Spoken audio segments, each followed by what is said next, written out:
Welcome back, everyone, to the Not So Perfect Podcast. I am Matt Chinn, as always, with my cohort here, Gerardo Cornejo. Mr. Gerardo Cornejo. Welcome back. Thank you guys for watching. We had a great episode. A really deep one with me and Matt. I want to rewatch that one for a long time. Yeah, and I hope people realize that this stuff's out there. If you're not feeling these things that we're talking about now, go back and revisit them if things change. You know, that information is going to stay the same regardless. Yeah, you know how our minds work, and we're everywhere every day. But big topic we want to bring up in November. It is Men's Mental Health Awareness Month, and it is kind of what me and Matt make ourselves aware of every day. Yeah. It's kind of that topic's kind of what got us started doing this in the first place. Yeah, so. And I'm kind of remembering one of the first podcasts we did, we said November is Men's Mental Health Awareness Month. So Here we are a year later, still trying our best because the numbers don't lie. Yeah. And we're trying our best, guys, but we're not perfect. We've never been perfect. We're never going to be perfect, but we try every day to try and achieve that. Because I want to read the numbers real quick. This is how scary the numbers are. Yeah, so for any of you men out there or wives, maybe concerned about your husband, or you got a man in your life that you're worried about. So just some basic stats for men. This is all directed about men. 700,000 men a year commit suicide. 59,000 men a month. 15,500 men a week. 2,500 men a day. 90 men an hour, and that's almost 2 men every minute.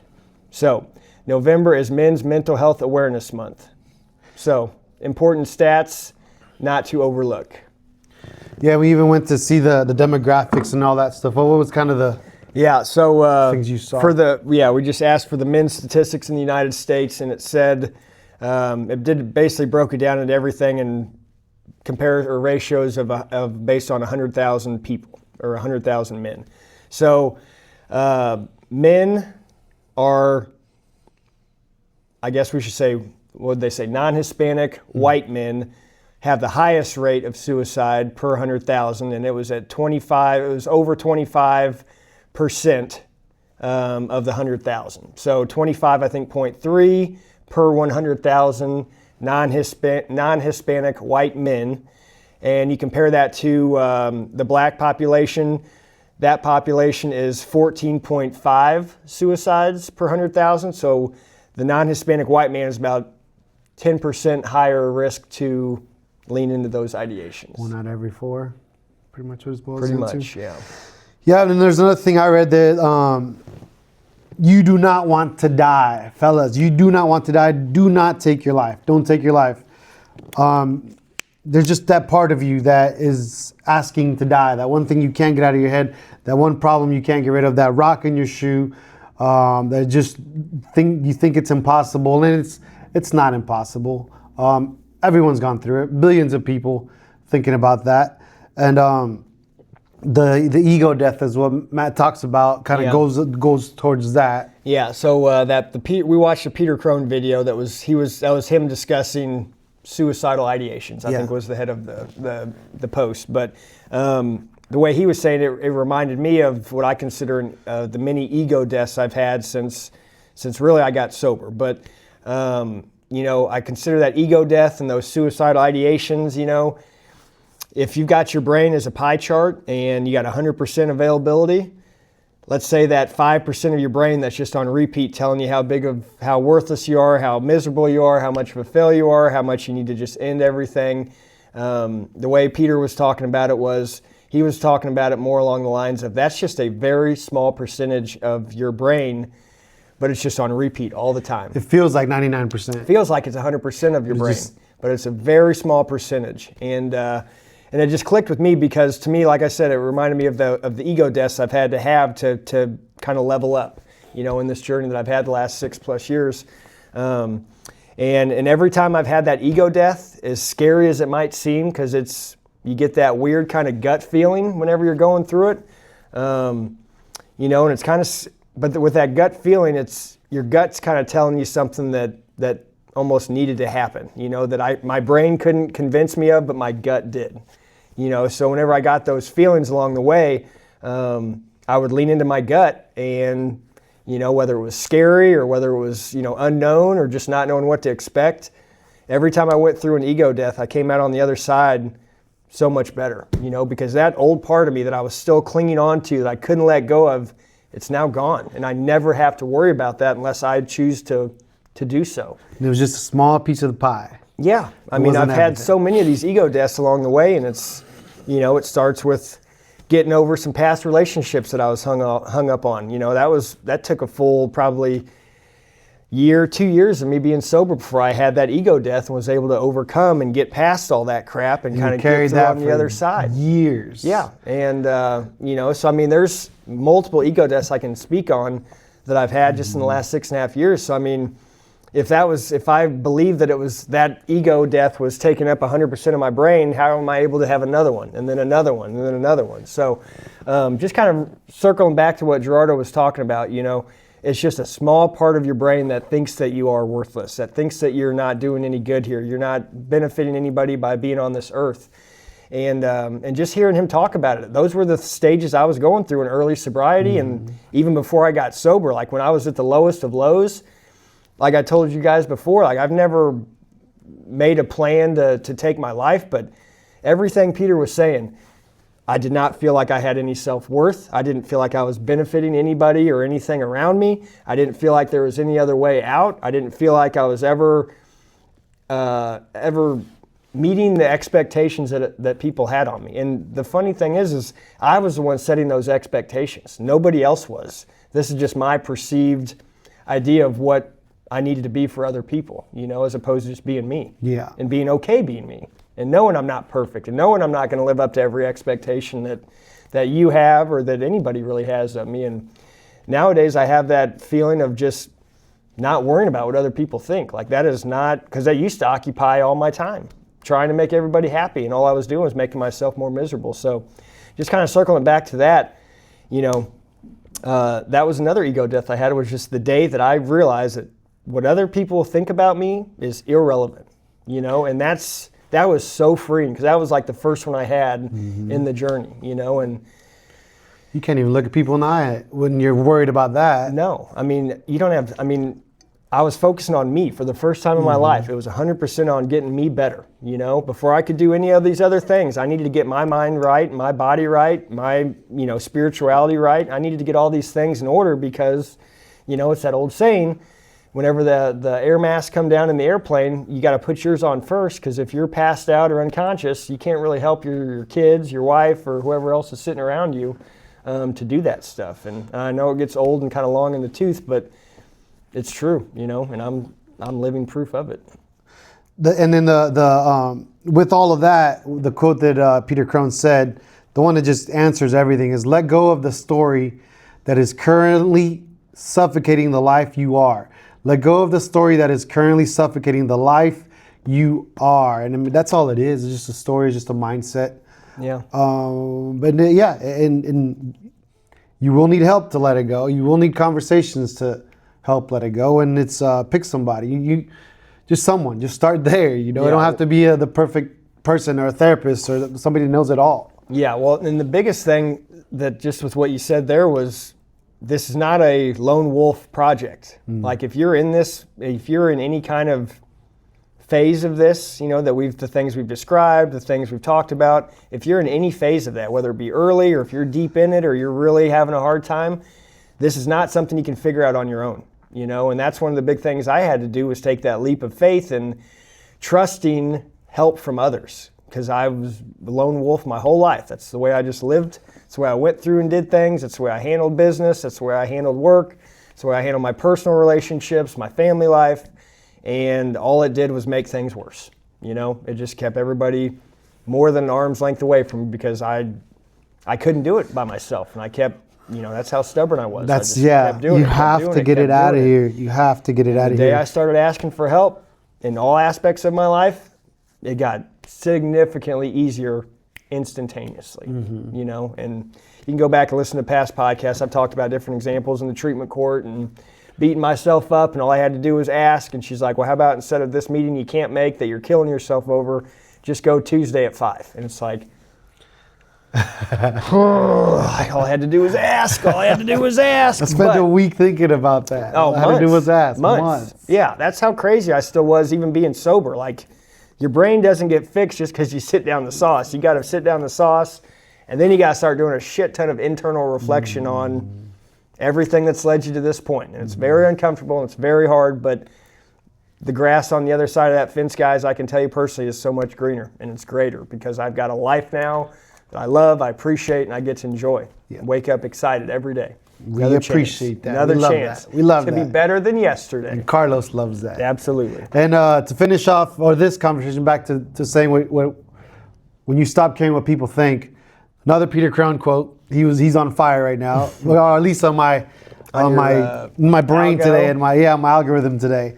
The least safe thing a human being can do is pretend not to be themselves. The least safe thing a human being can do is pretend not to be themselves. And that's a hard one, because you think you have to fit in this group. You think you have to be part of this crew. You think life will be better if you're like these people, but it's not. I'm living proof of it. Yeah, it's not. I'm living proof of where that road will take you. And that's what I want to. I'm not. We're struggling, but that's what we're working on with our kids right now. Is be yourself. They're under a tremendous amount of pressure. They're seeing what other kids have, what they're wearing, behavior-wise, and it's like, yeah, you're not like that person. We're different. And that's all it is. It's just we're different. Yeah. But teaching them to just be yourself. That's all we put you on this planet. Thank God you showed up on this planet, first of all, and be yourself, because you're so much cooler when you are that person, and you're genuine. We don't get to really meet genuine people, and I think we were talking about that at our conference. The reason I love going to our real estate conferences and all that stuff is you meet people that have gone through, yes, we've all gone through a lot of things, but these people are kind of way ahead of us in decades, and they're just genuine people. Mm-hmm. They just they have no reason to lie. You're not a threat to them because they're like, oh, well, you're going to take my ideas and go implement them. No, like, here's the playbook. If you want to, I know you're not going to copy it exactly anyways, but they are just genuine people who you see is what you get with them. Yeah. And it's so refreshing going to those conferences. And it has helped me out mentally this last month, almost over a month since we went down there. Back to meeting human beings that just love being themselves. Of course, it's taken a lot of decades to get to that point. Well, and that's why I feel like that's part of the reason why they have that grace towards, those people that were once them. Mm-hmm. That's you now. Yeah. These guys that are 80, 70, 65, whatever, they've checked all the boxes that you could humanly want for material, money, houses, vacations, whatever. And now they're at a place where they're content with where they're at, but content to an extent where they still want to help that next young Billy or that next young Joe or that next young Sally, that when they look at you, they're like, man, if I could go back to be your age again, man, like the things I would do different, but they're speaking from experience because they've been through the ups, the downs, the roller coaster rides, the lefts, the rights, the U-turns, the put it in reverse and back it up about collisions. 6 blocks. The head-on collisions. We're way off course. But those are the people I love being around nowadays. I mean, the things I get pleasure out of today, is going to. I got a text message while I was in here yesterday morning. I had an hour break from a buddy of mine that was he's a firefighter. So he's got a schedule that's all over the place. So he reached out as I was about 15 minutes done with my workout, and he said, "Hey, what are the odds we can get together for some breakfast and brotherhood?" And I said, "Give me about 15 minutes. You got yourself a deal." So we got to meet up, and we just have conversations, and I love it because I get to hear what he's going through. He gets to hear what I'm going through, how I'm handling it, how I'm dealing with it, how he's dealing with it. And maybe there'll be some advice given if asked, but it's not a guaranteed. It might be one of those days where I just got to unload, brother. Like, do you mind just listening? Yep. Or sometimes we'll have coffee and it'll be, hey, what do you think I should do about this? Do you think I handled that right? Do you think I did that the right way? Do you think I handled that coworker the right way? And then in that case, then I will give some advice. But it's just what I would do if I were in his shoes. Not saying he was right or wrong. Just no, I get what you're saying there. This is probably how I would have done it, but I don't think there's any right or wrong way to handle it between the two ways we did it. But anyways, those are the things I get pleasure out of. I get pleasure out of just spending time with those people that have been with me through it all. You know, the good times, the bad times. I love that. Breakfast and Brotherhood. That should be a worldwide event. Yeah, they call it bed and breakfast some places. Not here. Not here. Breakfast and Brotherhood. We will have a Breakfast and Brotherhood event coming soon because I love that. And it's a great way to put it because, you know, we like to, men like to label things in masculine and feminine. It's not like, let's go have coffee. Yeah. No, Breakfast and Brotherhood. I love that. No, we start with our handshake, a hug, tell each other we love each other, and then when we wrap up, we do the exact same thing. Same thing. Nope. Yep. I had one of those, but it was a luncheon Brotherhood this week. I got to catch up with an old friend of mine, so that's still doing it. Yeah. Still doing it. Yeah, man. But that's, so to start off with all of that, Men's Mental Health Awareness Month, we want to talk, me and Matt were talking about yesterday about where we wanted to go with this today. And the word that keeps coming up, a lot of things that in my algorithm again, that have been popping up is effort. And effort is everything. Yeah. Is what I've written down this week. It's those three simple words. Goes into relationships, goes into work, goes into fitness, spiritual, mind, health, body, all of the above. The whole pie. The whole pie is going to take effort. So let's go there. Yep. So effort. I think the example you were giving me was Jacob's basketball game. So he was telling me the story about how the kids were, everybody was wanting the ball. Everybody was wanting to take the shot. Everybody was trying to get the passes in. It's just not, at that age, they don't quite have it down yet. 9 and 10-year-olds. Teamwork, passing, sharing the love with the ball. That's very hard for kids that age. So it's kind of whoever gets the ball first just shoots it because they want their shot. Well, they couldn't even make it past half court. That it was just madness. Of all them playing. Yeah. But he does get frustrated. Yeah. They practice a ton a week. Yeah. They're not listening. It's just chaos. And you brought up a good example. You brought up a good example that if you're hearing the story and you don't know the backstory, the story wouldn't hit as much because what he said before was that they got enough kids for two teams. So there's an A team and a B team, and they want the A team for all the good kids. B team's with everybody else that doesn't make the A team.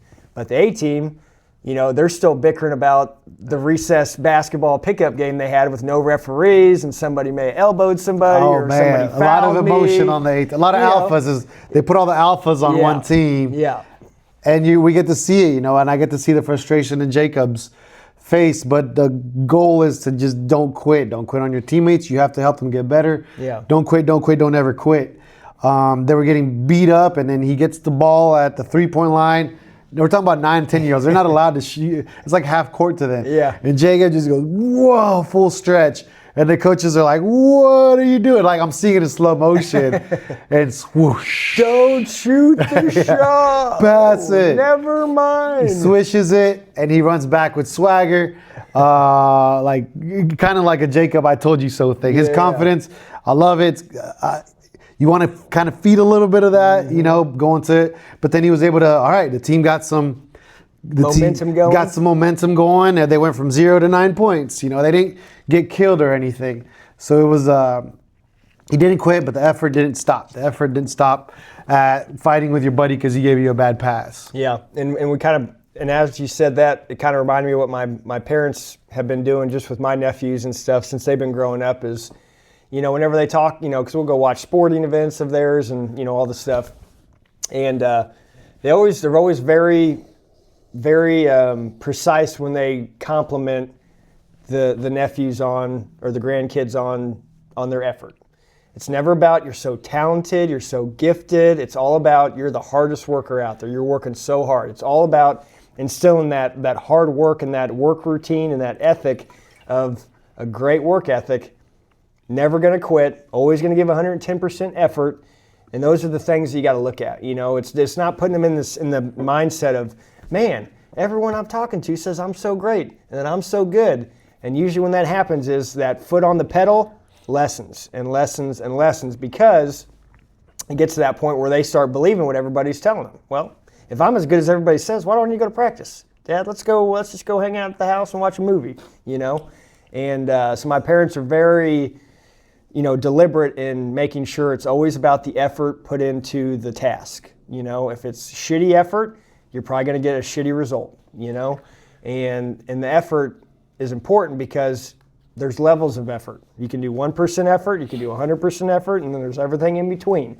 So we kind of brought this example up yesterday, just kind of spitballing of maybe someone that's, we'll just fast forward, say it's January 1st, okay, and everybody on Earth has got all the gym equipment is at Sam's Club. All the weights and treadmills are all out at Sam's Club. Yep, so all the local gyms have recently oiled all their machines, so there's no squeaky wheels or anything. But let's just say it's January 1st, and you've got your power list. This year I'm going to lose 15 pounds. I'm going to do better at work. I'm going to get to work an hour earlier. I'm going to be a better husband. I'm going to be a better kid or be a better father. I'm going to be a better coach. If you're coaching kids sports, you got all these lists of things you're going to do, and you're bound and determined January 1st. Okay, first thing I do, I'm going to go to the gym. All right, so let's say you go to the gym. You go to the gym.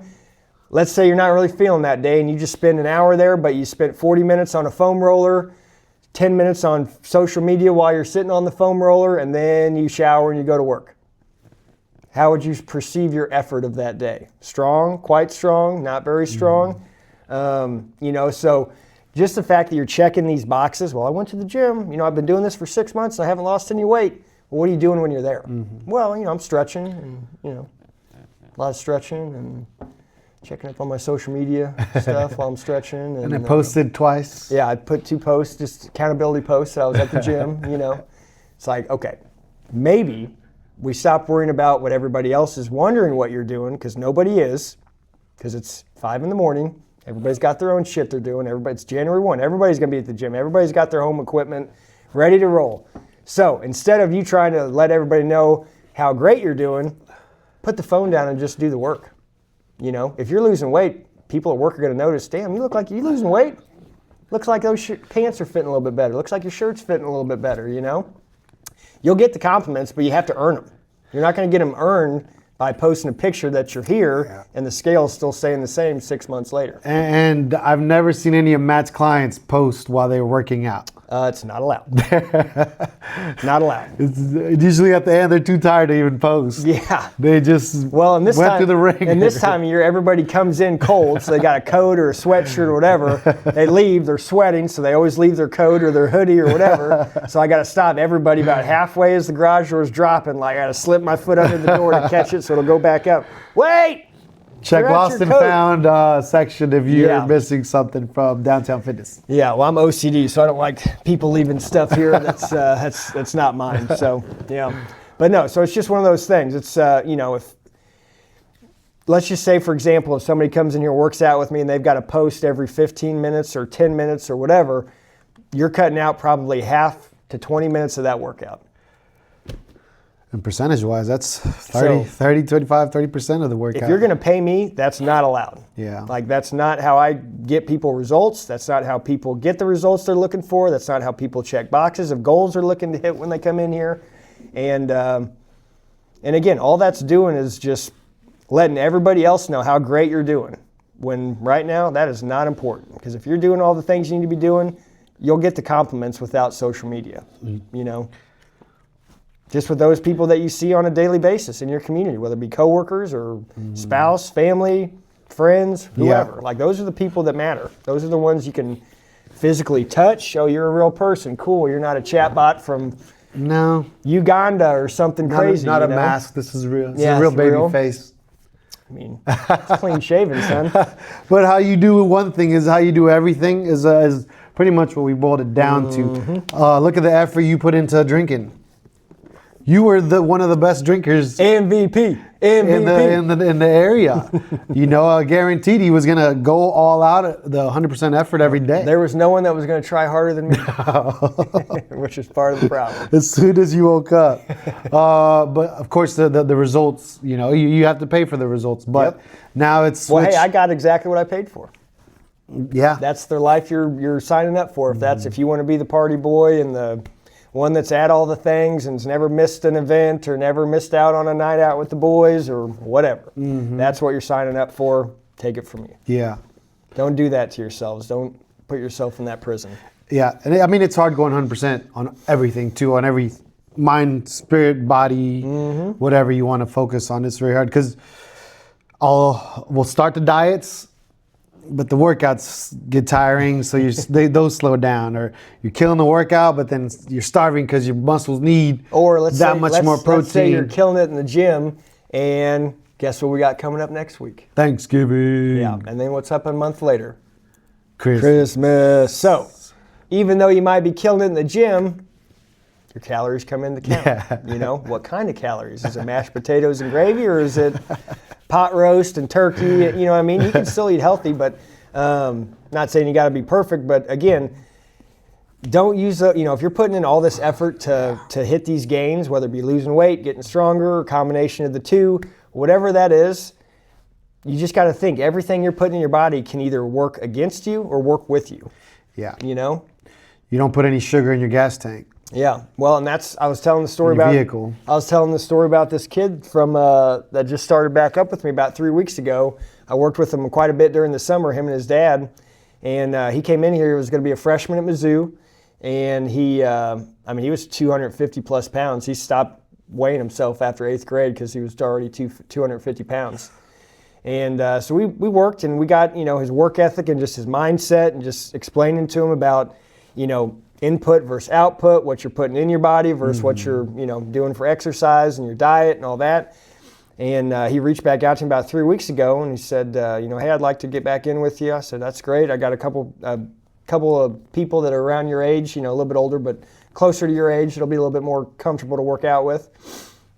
He showed up that first day. I didn't even recognize him. He's weighing 183 pounds. And yeah, I was like, oh my gosh, like, what have you been doing, man? You look tremendous. 60, 70 pounds. Wow. Well, I was doing the workouts and stuff, and then whenever I went up to school, I did them for a little bit, but kind of fell off. But most of it was just being conscious of what I'm eating, So that's an 18-year-old kid that's now 19, and he's back here, and he's like, well, now that I've lost all this weight, he's like, now I'm just realizing how weak I am, So now I want to try and build up put some lean muscle back, and just be more functional in what I'm doing every day, because he's doing a manual labor job.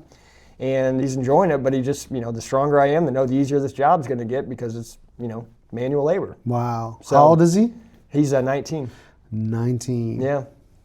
Super good kid, but yeah, just, got off on the wrong foot, and just, that ball starts rolling downhill. It's really hard to stop, you know, and that's kind of that runaway train that it can get away from you. So, yeah, it's just, and we talked about even effort at work. Yeah. Even if you work for someone or your boss, you're smarter than your boss. Somewhere you still got to put in the effort. I mean, the effort is not going to go unnoticed. I think effort never goes unnoticed. No. Well, if you're putting in good effort. Yeah, good effort will never go unnoticed, and I promise you that. That is, I'm a witness, or I'm proof of that. Yeah. Because you think nobody's watching. You think you're asking for higher power to notice what the hard work you're putting in year after year after year, and nothing happens for 2 minutes. And then you think it's like, oh, that didn't work. Effort for 2 minutes. Don't even know why I tried. Give it 2 days, 2 weeks, 2 months, 2 years, 10 years later. Yeah. It will pay off. Yeah. Well, it always does. Well, that's the thing too. Maybe at first you think you're putting all this effort. We talked a little bit about this yesterday. Like, all right, let's say, January 1, you're going to go to the gym at 5 a.m. You're going to be done by 6. You're going to be at work by 7 instead of 8. You're going to get there an hour earlier, so be more productive, get more stuff done.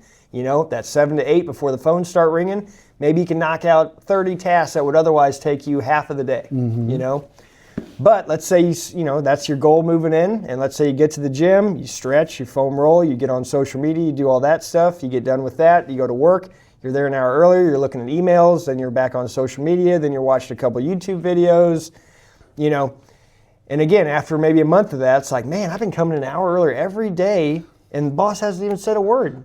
It's like, what is your production show?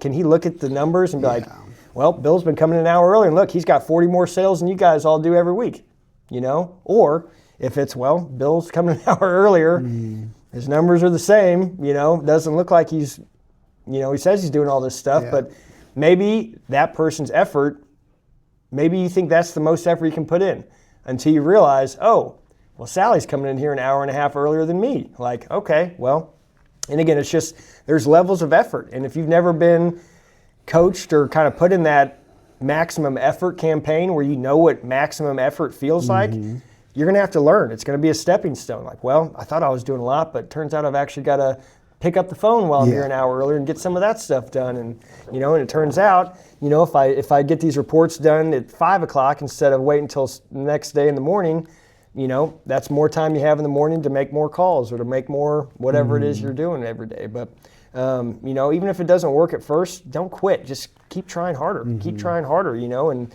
eventually that will get noticed, whether it be a month, 2 months, 2 years, 10 years, whatever it is. Yeah. Maybe you're not working this, maybe your effort's not as much as that person sitting next to you, And that's why I just wrote that down, like goals. Set the goals, because when I was at Lincoln University to show or for discipline angles, by the second year, we didn't have a special teams coach. So everybody's like, well, Waldo, you're the kicker and punter. Like, nobody else is going to take your position. Why are you still practicing that hard? Why are you still watching film? It's because I am playing football, first of all, and I don't want to get killed. I am in special teams where it could change the game at any point of the game, even though we don't have the best record, but I would still do my laps of punting. I was trained by a great special teams coach, and my goals were still my numbers, my numbers per game, and the points. I let in points. I let in tackles in special teams because I made the effort to watch the film. I made the effort to do the same routine every day for practice. So does that make you like a Blue Tiger player coach? I didn't get paid any extra. Were you the special teams coach? I didn't get the kicker. Oh man, I did not get paid any extra. No NIL. No NIL yet. The kids that were getting paid 3 times as much as me couldn't spell their names, didn't have the grades to play. I still didn't give up. I still didn't quit. I still had Cornejo on my. I don't think they put it in our jerseys. No, but I still had the last name. I still had my pride, not ego, but my pride of to not let my coach down, to not let my parents down, to not let my team down. Not let yourself down. And not let myself down, for sure, because I showed up for a reason, and my effort was there every day, even when it was freezing, even when we played in Iowa and the ball was rock hard and freezing cold weather, and it just hits your hands when you're getting ready to punt, and it's just a stone. Or like kicking a rock off your foot, huh? And then bam, so the effort was there, and the effort was rewarded. I got the awards, not that I was looking for them, but I was proud. Made myself proud. Well, a lot of time that's where the effort shows. It comes on the back end. Well, our hardest working guy of the year, Gerardo Cornejo, or our, smallest guy, biggest heart award goes to. Oh, well, I just threw away this award because it got messed up, but it was the Lamar Parrish Award, and Lamar Parrish was our coach, but my name was spelled wrong on there. Cornejo Sada? No, Geraldo. Geraldo Cornejo Sada. I wish it would have been. Waldo meets Gerardo. Geraldo Cornejo. So that's how much effort they put into knowing my name and the student athletes' names. I didn't care. The refs knew who I was. The other team remembered who I was. The fans saw me kick a 71-yard punt in the air. And it was just the highlights. Teammates knew who you were? Yeah, the teammates knew. This freshman came in and he said, hey, man, I'm going to need that number. I was number 15. Yeah, and I was like, what makes you think you're going to get it? Oh man, I'm starting quarterback. I was like, how many points do you have? So far.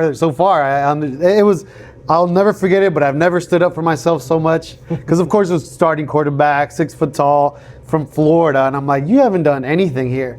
Turns out he was trash. I think he ended up getting my number after my senior year or my last year, but he didn't earn it. He had to fight it off of me. And that's. So that reminds me a lot of just me as a wrestler. Back in high school, that was my sport, and that's where I excelled athletically. And, I wasn't a big talker in terms of motivating by talking, but more of a motivator by doing. I was the one that would get there early. I would be the last. I had a point. First one at practice, last one out. First one in, last one out. Even if I wasn't doing a whole lot extra, I was always the last one out. You know, a lot of my buddies, they would drink during season. I did not. I was disciplined enough to know that this isn't in wrestling. Alcohol is going to do nothing but hurt you, you know, and for what? You know, you can still have a good time without it. And, you know, I still remember a couple of my buddies, you know, very close friends that were like, hey, man, I'm really, you know, districts is X amount of weeks out. Like, we can have a couple beers on this Saturday, right? It's time. And I was like, you do whatever you want to do. I was like, I'm good. Like, And they wouldn't drink because they were trying to get me to do it. And if I did it, then, well, you know, it's not as bad if Matt does it, right? He doesn't even drink during the season. So, again, leading by example. And those are the people that still reach out like, man, I don't know how the hell you kept us from drinking during season. Like, I didn't make you guys do shit. Like, I just led by example, you know? And again, that goes a long way, especially if you're the one that's the first one in, last one out. And not just that, but he does all these things and he's successful at the same time. Like, wonder if there's a trend there. Yes, there is. If you're the first one in at practice, and the last one out of practice every single day, good things are going to happen to you. And that's just how it is, you know?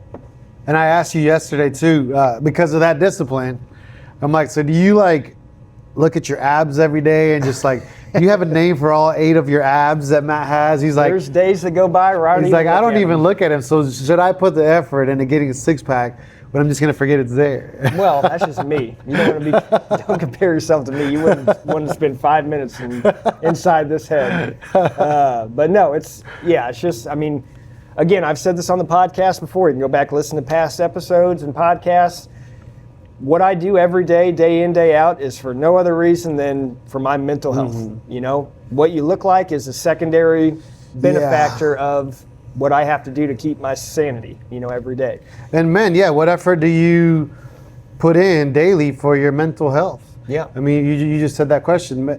Men, please put in the effort to get that story out of your head. Yeah. To just make the effort to talk to somebody. I mean, you have no idea where it'll get you, but it'll get you out of that slump. Get you out of the current spot you're in. Yes. If you're thinking those negative thoughts and those suicidal ideations, that's not a good spot to be, you know? And we talked about relationships and spouses. I mean, do the effort to hold your wife that extra 3 seconds for a hug.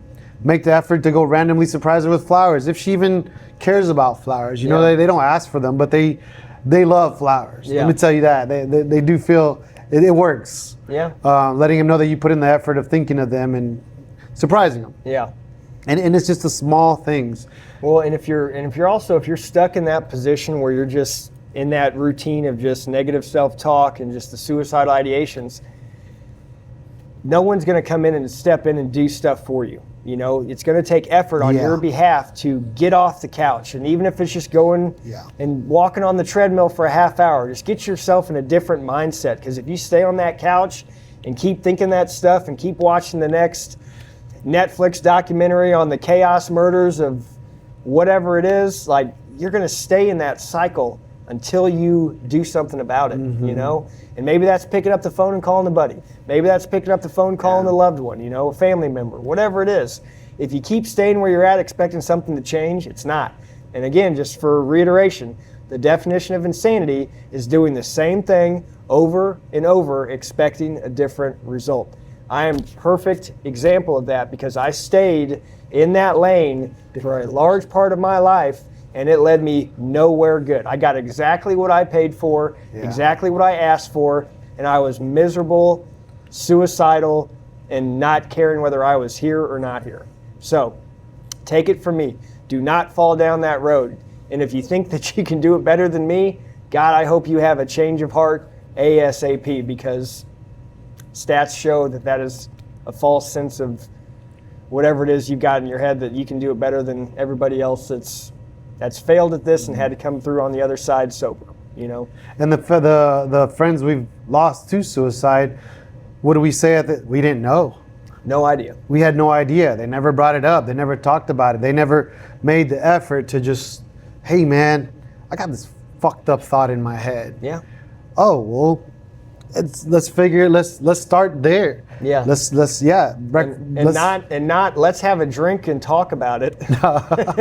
let's have breakfast in brotherhood. Yes. Not Bloody Marys, not mimosas. Get you a strong black coffee and an omelet, and it'll that conversation go a lot smoother. Yeah, the effort to start the little piece of pie that's stuck in here. That 5% that seems like 100%. It's once you start talking to somebody about it, you'll realize how small of a percentage it is of your time and of your brain. I was watching this old Darren Hardy video back to effort, and he was back to preparing your mindset. It's like, what do you do when you're lifting weights? You're putting this muscle under pressure. Putting it under pressure. That's how it grows. How do you make a diamond? A ton of pressure. Lots of pressure. Lots of pressure. Yep, and out of that pressure comes a masterpiece. And yeah, effort is just needed. It's tough nowadays. We're all tired. We're all stressed. Our phones are controlling us, and even the effort you put into social media is rewarded. Yeah, it'll hook you. The algorithms will catch you. I have some friends that are full-time YouTubers, millions of views. Not that we're trying to get there or anything, but they tell me their stories, and they're like, Gerardo, it's a lot of fucking work. We're filming for hours and hours, and my kids are editing for hours, and then we get it right, and then it only got us 400,000 views. But the video of the remodel that we filmed in 15 minutes, one take, got 1 million views. Now they're chasing that, but they're putting the effort. They got a great following. Everything. Effort is everything with your children. Yeah. Just shutting up and listening to them every night and tucking them into bed, just walking them to bed, knowing them that they feel safe in that house. I'm going to push back on you just a little bit with one of the things you just said. Let's go. And we'll end this on a high note via David Goggins. So you know it's coming from somewhere good. David Goggins, when asked about all the accomplishments he's done and every box he's checked and just the story he's got behind it, what do you say to that person that's impressed by David Goggins and maybe wants to take a path similar to David Goggins in terms of just trying to accomplish just the super hard shit that he does? And the thing about him is, like, when he does all these things, like runs 200-mile races or trains all these UFC he does insane things. UFC world heavyweight champions that are throwing up in a bucket next to him while he's sitting there talking to him while he's still on the stair stepper while the other guy had to step off to throw up in the bucket for the 19th time. These are the most elite athletes in the world, and he's got them head in a bucket throwing up all day long. Like 30 minutes into the workout. For the 2 weeks that he's there, whatever, the month, however long it is. But they asked him, they said, what is it, what do you say to that person that maybe is aspiring by your story and wants to follow, and that do hard things and just mentally challenge yourself, physically challenge yourself by doing just super hard shit? He says, well, it's never been easier. He said, why do you say that? He said, we live in a world full of mediocrity. So guess what? If you want to be the man, it's easier than ever because we got a bunch of lazy, unmotivated, effortless people thinking they can just swim through life without having to do anything tough. So guess what? You're all, what do you say? He goes, you're all on notice. You're all on notice. So that's coming from someone that's overcame a childhood that nobody would ever want or dream of or wish upon anybody, and has made it through the other side, and he is one of one. One of one. Maybe one of two. Cam Hanes is up there, but in different ways. But so here's the deal. If you want to be great, now's the time, because we live in a world full of mediocrity, because it's all based off of how many likes, how many clicks, how many subscribers, how many this, how many that. Put the phone down, get to work. Yeah. You won't miss being off of the social media or off of the clicks or off of the likes or the subscribers. Go in there, do your job, do your work, check the box, keep it moving. And train yourself to be yourself. Yeah. That's the most welcoming thing we have that I've seen at the front of our office. We're not asking you here to be anybody else. Nobody wants to see the inauthentic version of you. They want to see, they go to Gerardo Cornejo because they know exactly what he's going to give them. They know he's not going to be trying to be the guy in the 3-piece suit with the white gloves and the tip cap with the feather. Growing up in Los Angeles, Southern California. If I walked in and saw him doing that, I'd be like, what the hell is wrong with you? And what, your office now? Like, what is happening? Who are you? Well, Put your sandals back on. I saw this thing on social media that says if you dress the part, you're going to look the part, play the part, get paid for the part.